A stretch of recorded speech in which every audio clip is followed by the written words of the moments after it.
Hello, I'm Master Chief, and this is episode 2. Yay! Hello again, Halo fanboys. Today we're going to teach you about elites. A quick overview. Known by most humans as elites, presumably due to their adeptness and their skills in combat, the Sangheili formed the military backbone of the Covenant for nearly the whole of its entire existence. The rank of an elite is indicated by the different colors of his armor, see rank structure below. The elite led squads of grunts into battle as seen in the game Halo, CE and Halo 2.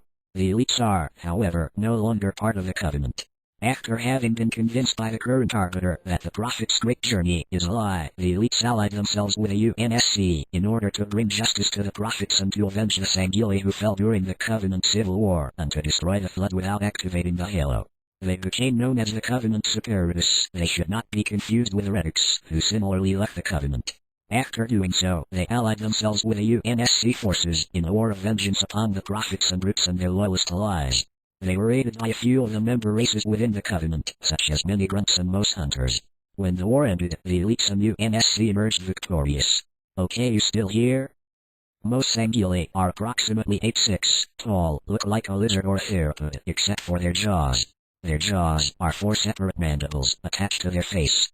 A few elites are missing mandibles, such as Rataz Vadim. The elites are attributed for strength and intelligence. Sangheili warriors augment this natural resilience further through use of elite personal energy shields integrated into their armor, and they are commonly seen with plasma rifles, carbines, needlers and sometimes energy swords. Sangheili employ coffin-like orbital insertion pods as well as phantom and spirit dropships for military transit purposes and rapid response operations. Historically, Sangheili have maintained a hatred towards humanity, believing them to be an affront to their religion and a challenge towards their great journey. There are signs that this stance is being slowly abandoned, however, as a tentative alliance between the two enemies forms the core allied faction at the end of Halo 2 and during Halo 3. Many elites will show no mercy to humans due to their aggressive nature. They have thick torsos but thinner legs. Their skin is leathery with the colors varying from black, brown or gray. Their eyes are most often black, dark blue, or green. In Halo CE, upper-rank elites have a Forerunner symbol on their back. It's not known if the symbol varies from rank to rank. In Halo 3, elites have Forerunner symbols on their arms and on the sides of their torso, even the multiplayer models. Naming. Names were very important to the elites, as was shown to the fact that the Arbiter's name has never been revealed. This could be due to the fact he has the Mark of Shame, which was then made into an emblem. In Halo 2 and Halo 3, elites have great value in their names, and are considered a privilege and an honor for only those proved worthy. The elites generally consider humans to be nameless, and resent that the humans have assigned the label elite to them, although they have been given many other names, for example, squid head, squid lip, split face, etc. The word elite is often transposed as an English translation of their own name in game footage and other media. Elites put their first names at the end of their full names and their last names at the front. For instance, if Anthos Rim had a brother, his brother may be named Anthosurge or Anthotrono. Elite names are constructed from a series of parts, each of them with a specific or special meaning. The first name is a given name that is attained at birth, which persists until adulthood. As they come of age, they earn the right to carry a badge name. This name is made up of 3 parts: an adjectival descriptor such as fast or deadly, a creche or family name, and the E suffix, an honorific indicating that the elite is a military participant. Since the Great Schism, all elites in the rebellious faction have removed their name of the E suffix. Most elites will have names with this kind of construction. 6. It appears that additional titles may be given to those of very high rank, such as Zitan Jarwat and Re. Since Jar is not a part of the standard elite name, it may be assumed that it denotes Zitan's status as Imperial Admiral, although this has yet to be confirmed. There is no other reference, however, of other names with this sort of addition other than the character in the Ghosts of Onyx, Voromantic Re, who was given the additional title Nar to denote his status as a fleet master. Elites are extremely intelligent and always demonstrate this in combat.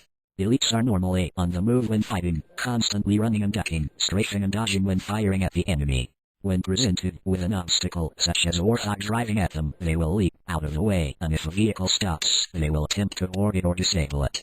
They are also smart enough to utilize cover, ducking behind crates or other obstacles, when their shields are drained until they recharge.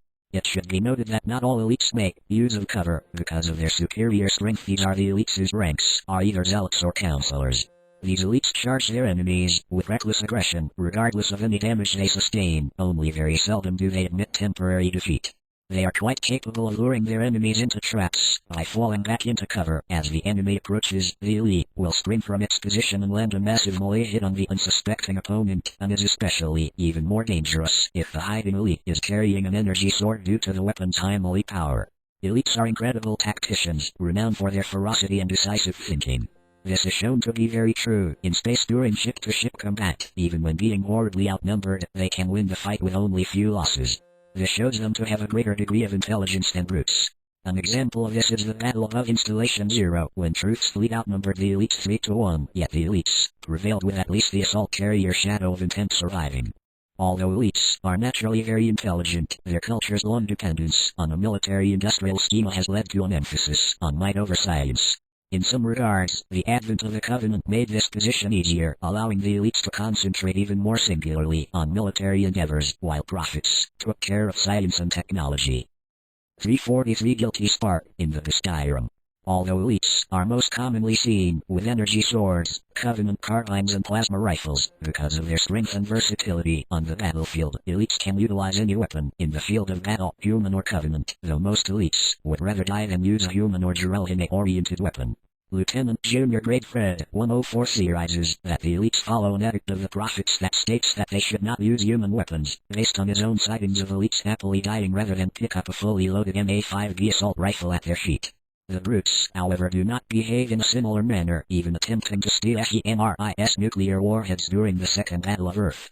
The Arbiter, it appears, has no particular objection to sullying his already fraudulent honor with a human weapon.